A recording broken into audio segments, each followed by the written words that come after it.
Orang kalau berfikirnya benar, maka ibadahnya walaupun sedikit itu lebih berefek daripada orang yang berfikir sedikit ibadahnya banyak. Nanti dia ngerasa sok suci dengan ibadah dia. Ya. Apa kata beliau? Fikrah pemikiran itu ada 5. Nah, 1, fikru fi ayatillah. Berfikir terhadap ayat-ayat Allah, pola-pola yang Allah sudah ciptakan di dunia. Polanya berulang lagi, Pak, berulang kayak orang tawaf. Berulang aja tuh, gak akan jauh beda, ya. Yatawalladu minhul ma'rifah. Maka ini akan menumbuhkan ma'rifah, knowledge, pengetahuan. Jadi orang-orang yang mengerti kearifan lokal, dia tidak akan membuang yang disebut tadi weton, apa tadi? Tapi yang nggak ngerti, bilang syirik gitu, karena nggak ngerti. Padahal itu yang bikin ulama tuh. Yang bikin ulama itu, Pak. Yang bukan ulama tuh zodiak namanya, tapi prinsipnya nggak jauh beda. Zodiak, tau ya? Zodiak itu udah jauh lah ya, udah jauh dia. Itu pertama. Jadi memikirkan pola-pola yang Allah sudah ciptakan di alam. Pola itu akan berulang ya. Yang kedua, wa fikru fi ni'amillahi wa minhu yatawallad minhul mahabbah. Memikirkan besar nilainya nikmat Allah Ta'ala, maka akan muncul dari fikir kepada nikmat, apa itu? Al-mahabbah, rasa cinta. Orang kalau udah cinta, dia mau berkorban. Kenapa kita nih kurang berkorban? Karena kita nggak sampai memikirkan nikmat Allah. Jadi suami istri kalau tengkar mulu, coba ingat-ingat kebaikan pasangannya. Nanti cinta muncul lagi tuh. Coba aja, Pak. Rasain sendiri ntar. Yang lagi cekcok, ingat-ingat kebaikannya. Tapi kalau udah benci sih, apa aja buruk jadinya. Ya, pasangan ngorok aja jadi masalah. Pasangan senyum. Fikru fi wa'dillahi wa thawabih yatawallad minhu rughbah. Tafakkur terhadap janji Allah. Janji apa nih? Janji reward, pahala-pahala, kebaikan-kebaikan akan memunculkan rohbah, semangat beramal. Maka dianjurkan kita membaca hadis-hadis mengenai keutamaan-keutamaan mengamalkan suatu. Baca ini dapat pahala ini, itu dianjurkan. Atau kita dengar testimoni. Jadi ini bahasa lainnya testimoni. Testimoni mengamalkan itu muncul semangat nanti. Ya. Wa fikru fi, sebaliknya memikirkan resiko akibat melakukan sesuatu. Dari sisi Allah pasti ya. Kita lihat kalau kita buat ini pasti begini. Beberapa waktu lalu kita ketemu dengan salah satu praktisi kayak magic atau apa gitu ya. Ternyata dia bukan orang musyrik, Pak. Dia cuma gaya aja kayak orang-orang kepercayaan. Kalau ngobrol sama dia ternyata ngomong Quran, hadis, Quran, Allah, tauhid, itu aja. Pantas dia kebal kayak Nabi Ibrahim. Ketemu sama dia, terus dia cerita kepada kami. Saya itu pernah, kalau Allah bilang, kamu jangan lakukan ini. Saya itu penasaran, emang kalau kita lakukan akibatnya apa? Dia lakuin, Pak. Dia lakukan yang Allah larang di Quran itu, apa yang terjadi? Oh, rizkiku jadi seret gitu. Penyakitku jadi banyak. Maka dia berhenti juga penyakitnya, rezekinya lancar lagi. Nah, itu namanya testimoni. Ya. Nah, kita perlu mendengarkan orang-orang berbicara ini, ya, supaya apa? Muncul rahbah, rasa waspada, rasa takut kepada Allah Subhanahu wa taala. Udah berapa tuh? Udah 4 ya. Yang kelima, insani fi janbillah yatawalladu minhul haya wan nadamah. Ya. Memikirkan, mirip seperti yang dikatakan tadi. Sikap berlebihannya seseorang di sisi Allah, ya, akan membuatkan kita ada rasa malu, ya. Jadi orang-orang yang mengenal, tidak membawakan dirinya dipandang oleh Allah ya. Kita kalau nggak merasa kita dilihat Allah, nggak muncul rasa malu. Jadi malu ini kapan muncul? Kalau kita merasa diperhatikan. Pernah nggak diperhatikan dulu oleh guru di sekolah? Malu nggak kemudian bertindak yang aneh-aneh? Nah, kira-kira begitu. Sekarang karyawan, pegawai dilihat pakai CCTV, malu nggak mereka melakukan hal-hal yang di luar tugasnya? Pasti malu. Ya. Wa'alam, ini bagian akhir ya. Anna tafakkura qa'idun lil insan ila al khair wa daliluhu idza kana tafakkuran sahihan maqsudan bihi al firar min al khalqi ila al haqq wa taftish an aqrabi turuqil wusul ila Allah azza wa jalla.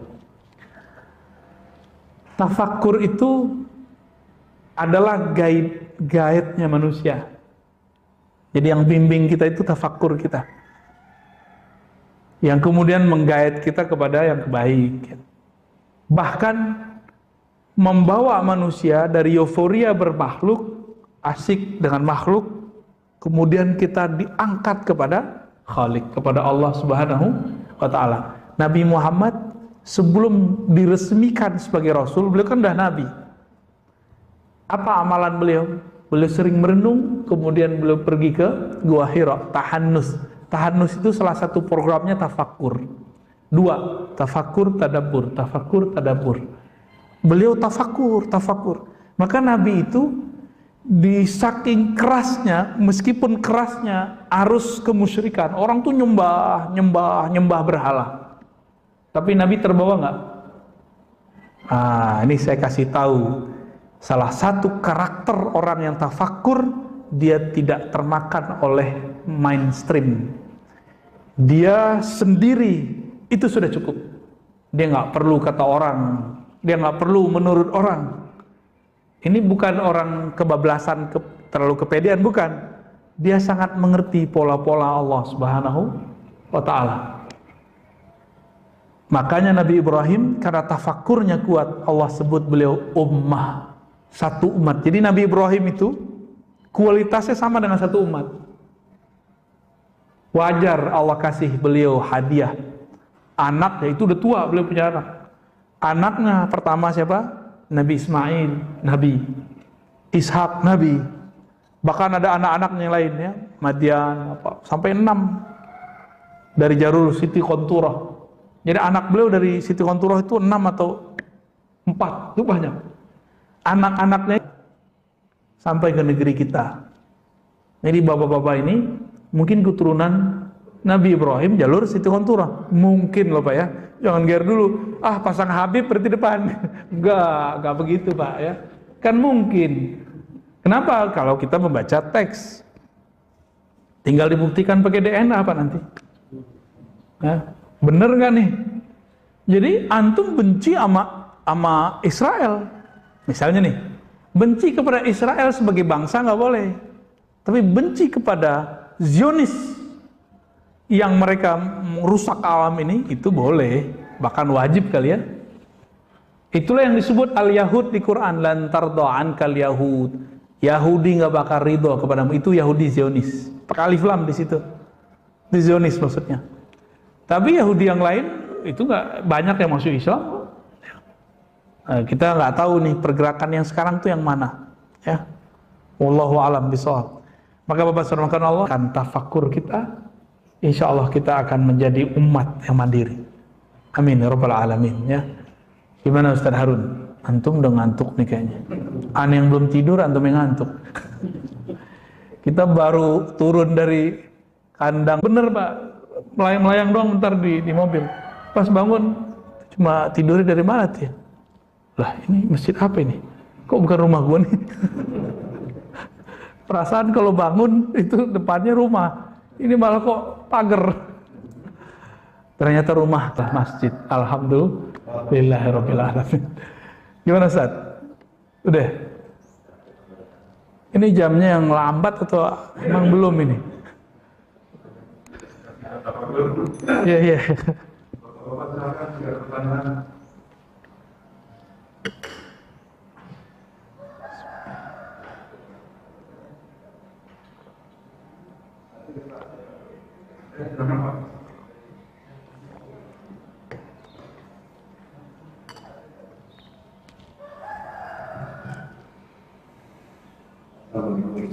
Waalaikumsalam warahmatullahi wabarakatuh. Saya pernah dengar ya, itu sebenarnya diulangi sebenarnya. Tapi belakang ini berkat Anda akan melihat mendengarkan sesuatu. Ini masalahnya abu-abu. Ada masalah yang abu itu? Jadi kalau ada tanya siapa yang abu itu? Karena kan hati itu hanya salah benar saja. Yang abu itu akan tanya siapa? Kepada siapa? Waduh, ini pertanyaan mau jadi wali nih. Wali murid. Nabi itu didatengin sahabat. Sahabat nanya, ya Rasulullah, apa yang disebut kebaikan? Apa kata Nabi? Al-birru nafs watma'anna ilaihil qalb. Nabi kasih indikator, Nabi nggak kasih definisi. Jadi orang Arab itu bukan bangsa yang mendefinisikan masalah, tapi bangsa yang baca indikator-indikator. Maka Nabi itu kalau ada apa aja dikasih contoh. Semuanya contoh. Biar gampang. Kalau definisi cukup di kampus. Dulu belum ada kampus, Pak. Apa kata Nabi? Kebaikan itu, kebenaran itu sesuatu yang membuat jiwamu tidak bergejolak, hatimu tidak galau. Tapi kalau bikin kita bergejolak, emosional, nah itu kan berarti nggak itma'annat ilaihin nafs. Jiwanya nggak bener, karena gampang emosi. Orang bener itu nggak emosional, Pak. Orang bener nggak ada yang emosional, karena dia tahu dia bener, ngapain dia emosional? Orang yang emosional itu karena dia merasa kebenaran dia masih nanggung, terus mau direbut orang, mau dibatalin orang. Tapi orang yang tahu dia sudah benar, dia biasa aja, santai aja. Maka Nabi Muhammad SAW waktu sudah nyampe di Hudaybiyah, bentar lagi nyampe di Mekah, cuma 15 kilo lagi. Tahu-tahu ditahan, dibuat MOU, 10 tahun lagi baru boleh masuk. Umar udah ngamuk-ngamuk. Nabi santai aja nggak? Nabi santai. Ntar juga selesai, kira-kira begitu. Nabi itu bergeraknya dengan kolbu, karena kolbu itu langsung di-guidance oleh Allah Subhanahu Wa Taala. Nggak pakai ini itu masih banyak. Nah, kebanyakan kita sekarang pakai ini doang. Nabi mengatakan istafti kolbak, tanya kolbumu. Lihat, nanya ke kolbu bukan nanti ada dia berbicara dengan suara, wahai Ar-Razi. Nggak begitu, Pak. Lihat dia berbicara, bagaimana bicaranya jiwa? Jiwa akan gelisah, berarti dia nggak nyaman. Nah itu namanya, mintalah fatwa ke dalam jiwamu. Kalau dia gelisah, berarti ada yang nggak beres. Tanya ke kolbu, was-was. Oh berarti ada yang nggak beres lagi. Kira-kira begitu, berdialog dengan diri. Bapak kalau jago gitu, jadi waliullah, Pak, bener. Serius, saya bukan main-main. Ini ilmu kewalian yang diturunkan Nabi ke sahabat. Wali begitu ilmunya. Cuma kan kita nggak melatih itu, Pak, bener nggak? Saya nggak ngelatih itu, Bapak nggak ngelatih itu. Udah ustadznya udah nggak ngelatih, jamaahnya apa lagi? Akhirnya jamaahnya sama dengan ustadznya. Ustadznya emosi, jamaahnya emosi, ya lengkap sudah. Gitu, Pak ya. Gimana, Pak? Ada yang mau dibacain? Surat cinta bukan? Apa surat benci? Pertanyaan online, Ustaz. Oke, fadal. Masuk dari Madura. Assalamualaikum, saya Muhammad Puji, Madura Darul. Apakah ada makhluk Allah yang bergerak diam bersamaan selain Allah? Mohon jawaban beliau. Itu pertanyaan harus dibenerin. Bergerak kok diem? Itu secara ilmu logika udah nggak masuk. Ya, harus dilurusin dulu. Dalam ilmu mantik ini kan gramatikal berpikir. Gerak itu sekaligus bisa diam nggak? Gerak, diam ya diam. Dah, jadi pertanyaannya dilurusin dulu deh. Ya. Yang kedua, Ustaz. Di tafsir Quran, Allah akan menyebut dirinya aku dan kami. Itu yang nanya siapa tuh? Arti tidak Allah yang Aku, ada Allah yang kami gitu ya. Kemudian mengatakan tafsir itu masalah Dalam hal apakah Allah menyebut dirinya aku dan kapan kami? Coba perhatiin ya. Ini ayat yang paling senang saya baca. Dari dulu, dari kecil saya suka baca ayat ini. Surat Thaha ayat 14. Malam tadi juga kayaknya saya baca ayat ini nih. Wahai Musa, kata Allah, la ilaha illa ana. Ya, innani anallah la ilaha illa ana. Sesungguhnya akulah Allah. Innani, ya itu ada innani, itu ada ya pada situ. Sesungguhnya aku. Diulang lagi, anallah, akulah Allah. Jadi Allah itu kalau menyebut aku berarti ada keperkasaan di situ. Ada tauhid mutlak di situ. Sebenarnya yang boleh ngomong aku itu cuma Allah. Karena ana itu salah satu nama dari dia. Dulu Buya Hamka tuh nulis, sebenarnya kalau kamu mengatakan saya, aku, kamu sudah mencuri, kamu sudah memakai salah satu dari nama-nama Allah. Itu Buya Hamka tuh, Pak. Cakep juga Buya Hamka, emang dia sufi juga tuh. Karena ayahnya sufi, kakeknya sufi. Di akhir ayat dekat sama sufi-sufi. Meskipun beliau tokoh Muhammadiyah yang emang kita nggak dengar tasawuf, kecuali tasawuf modern ya, di kalangan Muhammadiyah. Itu ajib tuh ya, saya teringat masa kecil kita bacaannya buku-buku Buya Hamka. Kita datang ke jiran, ternyata orang-orang sana ya seumuran bapak, Pak, itu bacaannya buku-buku Buya Hamka. Jadi kalau membuka cerita dengan mereka lewat Buya Hamka. Bagaimana dengan kami? Nah, coba lihat kami. Kalau aku tadi keperkasaan, keesaan, mutlak. Ini baru sebagian yang kita buka, Pak ya. Ada banyak makna dalam aku itu.